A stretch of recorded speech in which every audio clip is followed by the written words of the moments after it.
ជួបគ្នាជាថ្មីទៀតហើយបងប្អូនទាំងអស់គ្នាបងប្អូនអ្នកខ្លះចង់ចេះពីវិធីធ្វើផ្សិតប៊ូណាបងប្អូនចាថ្ងៃនេះខ្ញុំមានពេលតនេបានឆ្លៀតកាត់វីដេអូជូនហើយក៏ទើបតែធ្វើសាក់លបងថ្មីនេះទេបងប្អូនតែបានមីងគាត់យកមកចែករំលែកចឹងណាហើយក៏បានទិញយកមកធ្វើផ្ទាល់ខ្លួនឯងតែម្ដងហើយបើនិយាយពីរសជាតិគឺថាឆ្ងាញ់មែនតែនបងប្អូនចារសជាតិគឺញ៉ាំជក់មាត់ខ្ញុំចូលចិត្តណានិយាយទៅបានញ៉ាំគឺក្តីសុខហ្មងខ្ញុំ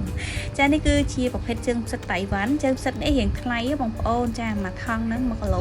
60000ហើយនេះគឺជាប្រេងផ្សិតគេហៅប្រេងផ្សិតតែទៅនិយាយទៅដូចប្រេងខ្យងយើងអញ្ចឹងតែគេប្រើជាមួយនឹងផ្សិតហ្នឹងហើយឥឡូវនេះយើងយកមកដាក់ត្រាំខ្ញុំសាក់ធ្វើកន្លះគីឡូសិនអញ្ចឹងណាចាប់បន្ទាប់មកយើងយកមកចាក់ត្រាំបងប្អូនចាត្រាំហ្នឹងគឺត្រាំរយៈពេល10ម៉ោងត្រាំដំបូងគឺពណ៌នេះហើយដល់ពេលដល់ម៉ោង9យប់ខ្ញុំមកជ្រាវមើលទៅគឺឡើងបានប៉ុណ្ណេះបងប្អូនហើយអាសាលាងចាញ់ផងហើយខ្ញុំរវល់ខ្ញុំអត់បានលាងខ្ញុំត្រាំចោលយកតែម្ដងចា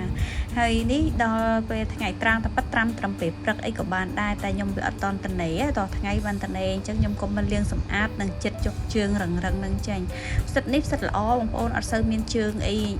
អត់ស្អាតអត់អីចឹងណាចាមានតិចបំផុតចា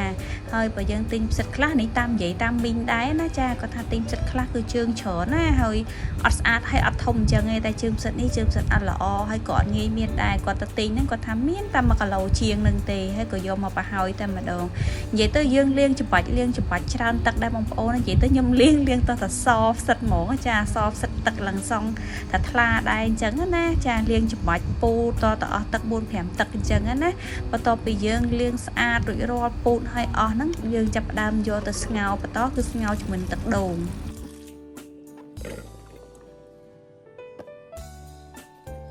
ទឹកដូងនេះដែរគឺជាប្រភេទទឹកដូងទុំទៅទីនៅផ្សារគេច្រាស់ឲ្យយើងឡើងមកស្អាតចាមួយថងហ្នឹងទៅ1000ទេហើយយើងចាក់ស្ងោរយើងចាក់ឲ្យលិចផ្សិតយើងចឹងមកចាខ្ញុំយកឆ្នាំងយ៉ាងធំដែរចាចាក់ឲ្យលិចចឹងមកហើយដាក់ស្ងោរហើយពេលដែលស្ងោរពុះហ្នឹងយើងបន្តឲ្យវាពុះរយៈពេល20នាទីសិនចឹងណាបងប្អូន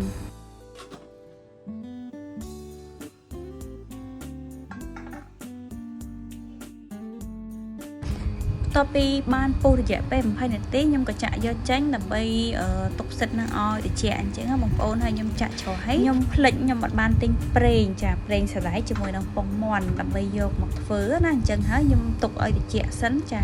ហើយក៏រត់ទៅផ្សារ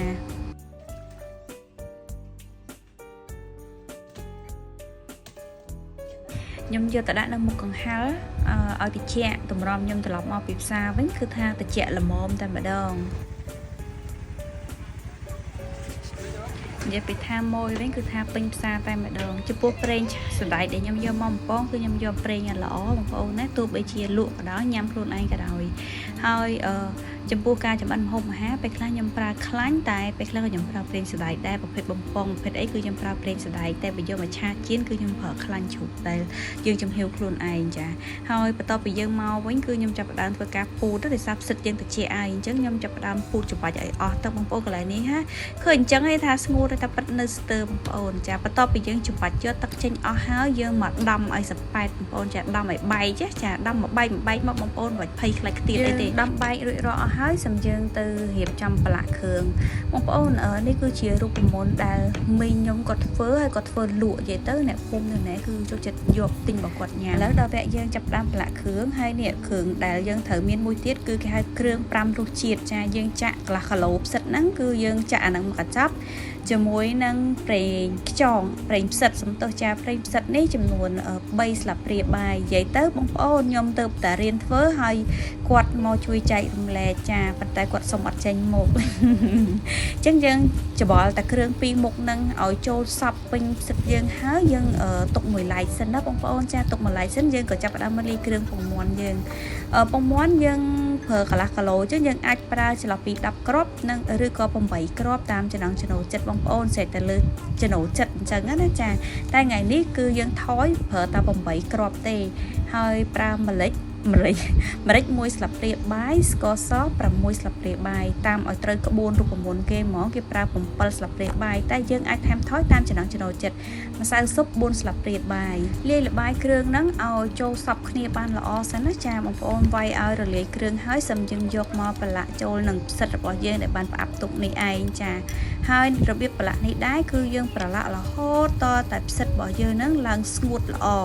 ឃ ឃើញបងប្អូនពេលដែលយើងចាក់ទៅយើងអេកចឹងណាចាយើងអង្គុយប្រឡាក់ច្បាច់ច្បល់រហូតតតែផ្សិតយើងគឺថាឡើងស្ងួតហើយនៅពេលដែលយើងច្បាច់ផ្សិតបានពីយើងច្បាច់ទឹកដូងច្បាច់បានស្ងួតល្អយើងច្បល់តែប្រផ្លែគឺថាផ្សិតហ្នឹងបឺតយកជាតិគ្រឿងអស់តែម្ដងតែនេះខ្ញុំច្បាច់យើងស្ទើនិយាយទៅខ្ញុំតិចនិចធ្វើសុំទោសតិចនិចនិយាយទៅថាយើងហ៊ានធ្វើដំបូងតែលើកក្រោយខ្ញុំហ៊ានធានាតែសូមបញ្ជាក់បងប្អូនផ្សិតនេះគឺខ្ញុំទិញយកមកធ្វើញ៉ាំខ្លួនឯងអត់បានលក់ទេមីងខ្ញុំបានគាត់លក់អញ្ចឹងណាខ្ញុំធ្វើសាក់លបងញ៉ាំខ្លួនឯងហើយក៏ដូចជាបានវីដេអូដើម្បីយកមកចែករំលែកជូនបងប្អូននិយាយទៅគាត់អត់មានបានលាក់លៀមអីទេគាត់ប្រាប់អស់ហើយរូបមន្តអញ្ចឹងបងប្អូនចង់ធ្វើខ្លួនឯងក៏ធ្វើទៅខ្ញុំក៏ចែករំលែកបងប្អូនបានតែប៉ុណ្្នឹងដូចគ្នាហើយបើសិនជាមានចំណុចណាខុសឆ្គងឬក៏ធ្វើខុសពីក្បួនខាងបងប្អូនអីអាហ្នឹងគឺអាចអនុវត្តតាមជាក់ស្ដែងសូមអធិស្ឋានខន្តីអភ័យទោសហើយចំពោះប្រឡាក់គ្រឿងហើយយើងអត់ទាន់អាចទៅបំពងបានភ្លាមទេយើងត្រូវផ្អាប់ទុករយៈពេលមួយយប់ទៀតអញ្ចឹងណានិយាយទៅវិធីធ្វើស្រួលទេគ្រាន់តែរៀងសាំញ៉ាំបន្តិចប្រើពេលវេលាយូរថ្ងៃបន្តិចហើយបន្ទាប់ពីរយៈពេលមួយយប់មកខ្ញុំក៏ចាប់ផ្ដើមយកមកសាក់បំពងអញ្ចឹងបងប្អូនហើយសម្រាប់ណារៀងធំយើងហែកបន្តិចទៅណាហែកបំបែកវាទៅដើម្បីបំពងងាយស្រួលសាក់បំពងបងប្អូនហើយអុយពេលដែលបំពងមកក្លិនឡើងឈ្ងុយគ្រឿងមែនតើណាមួយទៀតបងប្អូនខ្ញុំភ្លេចសម្រាប់ការផ្អាប់ទុកពេលដែលយើងប្រឡាក់គ្រឿងហើយគឺយើងយកទៅផ្អាប់នៅក្នុងទូទឹកជាបងប្អូនហើយបើសិនជាបងប្អូនចង់ទុកញ៉ាំបានយូរពេលប្រឡាក់គ្រឿងហើយច្រកថង់តូចៗចិត្តដាក់ទូកក់ក៏បានដែរពេលធ្វើការញ៉ាំយកចេញមកបំពងមក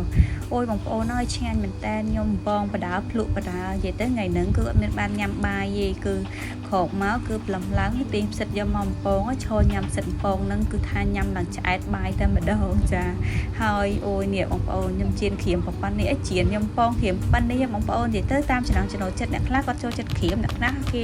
អត់សូវចូលចិត្តក្រៀមហើយយើងក៏អាចយកទៅចំហុយបានដែរបងប្អូនហើយមិញឃើញខ្ញុំដំបងប្អូនខ្ញុំសាក់លបងខ្ញុំដំឲ្យបែកតិចប៉ុន្តែយល់ល្អកុំដំបាត់បង់រសជាតិទេបងប្អូនបំពងហើយទុកឲ្យត្រជាក់យកមកញ៉ាំឆ្ងាញ់ជាងបងប្អូនណាចាកុំដំតាមខ្ញុំសាក់លបងទេណាសូមប្រាប់មុនណាហើយកុំឲ្យឃើញខ្ញុំដំតាមណាចាអូនិយាយពីថាឥឡូវនេះគឺក្តីសុខមែនតែនបំពងមួយចាននេះអង្គុយញ៉ាំម្នាក់ឯងទេចាញ៉ាំហើយក៏ទៅបំពងថែមមកផ្ទះទៀតផ្ញើប្អូនថ្លៃគាត់ចង់ញ៉ាំដែរណាចាឥឡូវនេះបំពងនេះទុកឲ្យគាត់ចាវីដេអូខ្ញុំក៏មានតែប៉ុណ្្នឹងដែរបងប្អូន